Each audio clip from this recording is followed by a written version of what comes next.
Morning, Sunday, Saturday. Welcome to another episode of the Breakfast Club.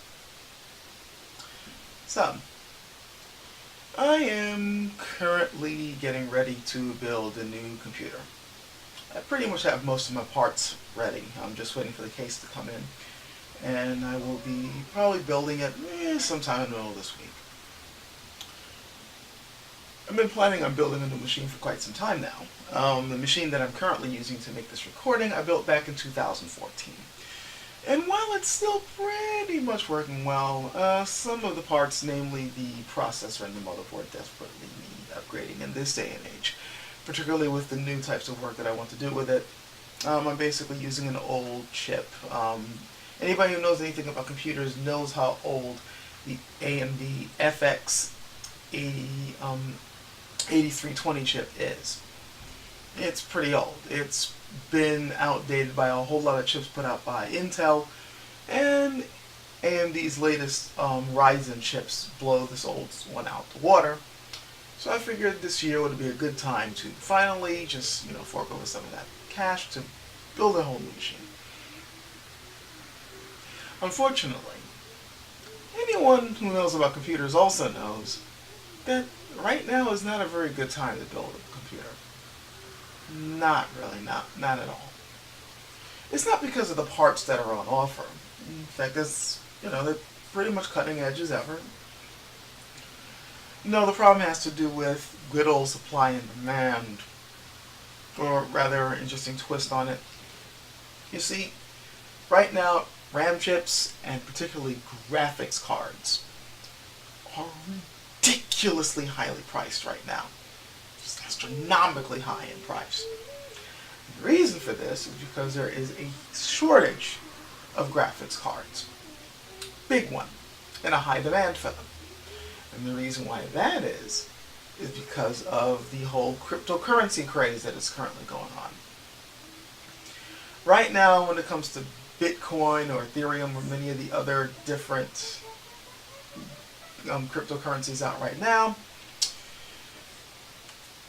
graphics cards are high in demand because you need these particular cards to do the mining necessary to get that cryptocurrency. And because cryptocurrency right now is at an all-time high in price, it's become a huge get-rich-quick scheme thing to get your hands on as many graphics cards as possible to do this mining to get the currency. The more cards you have, of course, the quicker you're going to be able to get this money, and the more of this currency you get. Now, this isn't really new in the computer world. Every now and then you get these rushes. Every now and then the price rises and then people go out and crazy and grab cards. But it usually doesn't last that long. Maybe a month, 2 months, if that. This time, however, there seems to be no end in sight. It's just been going on and on and on.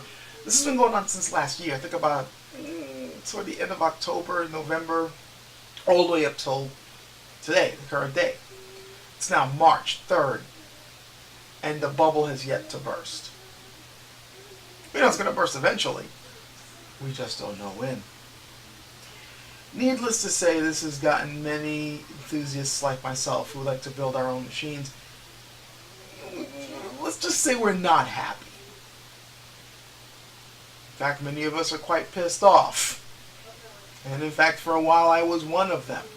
I had nothing but rather unsavory things to say about the crypto miners who, quite frankly, made it almost impossible for me to get a new graphics card to complete my build. And in fact, the only reason why I'm able to build a machine now is because I'm just going to be using my old graphics card until the prices go down. Now, I'm not saying that I'm not still annoyed, but as time has gone on, I was able to let, cooler heads prevail, so to speak. I was able to think about it. And I have to say, I understand what's going on. Not happy with it, but I understand. And no, I'm not going to be saying, this is appealing to people's greed, they're selfish, they just want to get rich. No. I understand the environment, that we, are currently in that would make somebody want to jump onto something like this. Sure, we can say what we can about, people wanting to make something for nothing. They want to get as much money as they can with the least amount of effort. And that's always true. Even among us that like to work for a living, no one really likes to work for a living. You can find a way to make some extra bread that's going to mean, more food on your table, and you don't got to break yourself doing it. Of course you're going to jump for it, right? But no, it's the atmosphere that we live in our current culture in this country that makes us desperately desire a large source of cash. We really want to find some way to be financially secure, or especially financially independent, rich, as close to it as possible. And it's because it basically means freedom. If you work for a living, you don't have a career, you just, you got a job, even if it's a quote unquote good job, it still, feels like you're kind of trapped in a way. A good number of us make just enough to keep going. A good chunk of us make, enough as paycheck to paycheck. You're living hand to mouth. Even if you're kind of escaping that cycle, things can still feel tight, and things feel tighter all the time. For all they keep saying about how the economy is improving, for many of us it sure doesn't feel that way. A lot of us are in debt because of, going to college. A lot of us are in debt simply because the economy, the way it crashed on us before, and we're still trying to recover, after the recession had hit, the Great Recession as they call it. So if you encounter something that's going to double or even triple your source of income overnight, of course it's going to be a very attractive option. If your revenue stream suddenly, increase, that's getting that pressure off your back, getting that boot off your neck for a little bit. I mean, it's the same reason why people go crazy for lottery tickets, scratch tickets, things like that. They're looking for an escape from the financial misery that they're in. So, this new cryptocurrency thing is sort of the same thing in a way. You make a bit of an investment and then you sit back and watch the money come in. It's a little bit more guaranteed though than something like a lottery ticket. Whereas you're spending lots and lots of money, hoping to, one day get that one ticket. You with this cryptocurrency thing, you just gotta grab a few graphics cards and just make your build, your cryptocurrency build, turn the machine on, and just watch the money come in. And since the bubble hasn't burst yet, these things are still worth a lot. So much so that even though graphics cards are now ridiculously high, and your electric bill is also going to be ridiculously high, constantly keeping all these things running, it's worth the risk. It's worth the investment, at least to a lot of people doing it. This just happens to be putting the squeeze on the rest of us that would like to use these cards for, what they were intended. But again, I understand. Our current economic system lends to things like this. We don't really have a system where simply just making enough money, you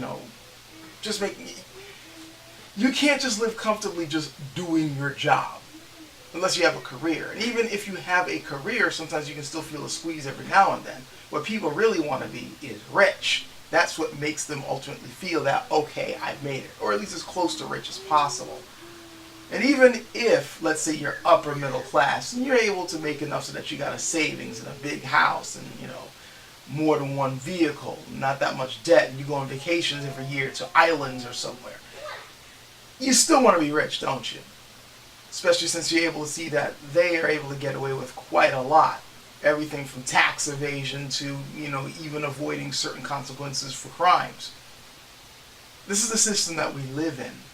When you live in a system where the more money you make, the more freedom you actually get, the more privileges you seem to be able to get, the more you're able to cheat the system, the more you're able to live basically freely, the more you're going to desire it. The more people are going to be doing whatever they can to make it there, even if it's going to be an inconvenience to others. Especially since a lot of the people who happen to be in the upper crust constantly do things that make things inconvenient for others. We look at our current administration and, we're seeing things that are happening that, quite frankly, are making it inconvenient for a great deal of people just so that people who have lots of money are able to get even more money.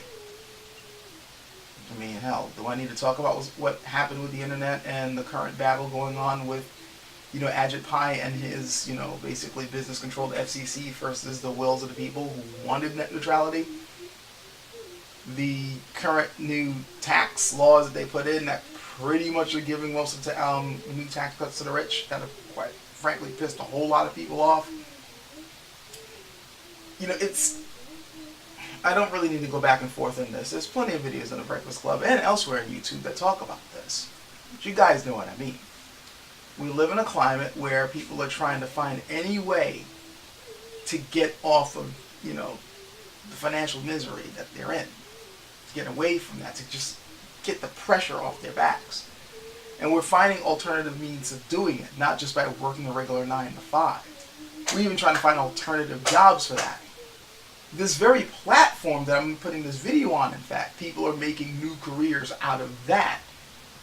Part of it is so that they're actually able to do something that they like to do. But another reason is because, quite frankly, it's seen as another way to gain a little bit more financial freedom, financial independence. If we had a fairer system, I'm not saying that all this would disappear, but you would see less of a strong desire for it. When people are able to make their ends meet, they tend to feel comfortable and they stick with it. If they're not able to, well, then you find guys like me wondering when the price of graphics cards are going to go down so we can build our computers. Then again, I guess I should be happy that I'm able to get the computer together in the first place, because after all, that costs money, right? Granted, I had to use my tax money for it. Still, I guess it's all relative.